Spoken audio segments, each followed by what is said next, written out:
अस्ताल्यो ठुलो प्लेन चढी भनेर फुर्ती लाग्यो हाम्रो पनि फेरि भिसा झैराको थियो नगएको मात्रै हो बढी नबोल चुप लाएर घिचेर घर जाऊ ठिक भन्नुभयो ससुरबा के भनिस् भोलि पर्सि लालाको बिहामा बाजा बजाउनु पर्दा थाहा पाउनु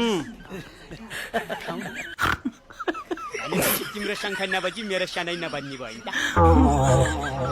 के हो माइनी अझै यही सार बाजे तुन्काउने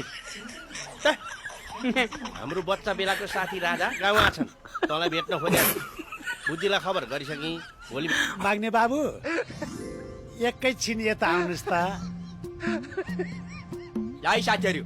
मेरो जन्ती पो जानु पर्ला जस्तो छ त मलाई माफ गर्नुहोस् है भाइ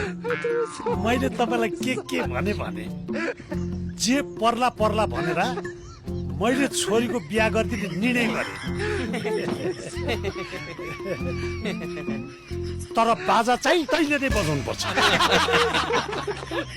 क्या हाँसेछ मेरो घरमा भैँसी बिहायो त्यही त यसमा हाँस्न मिल्दैन जति सक्दो सिरियस हुने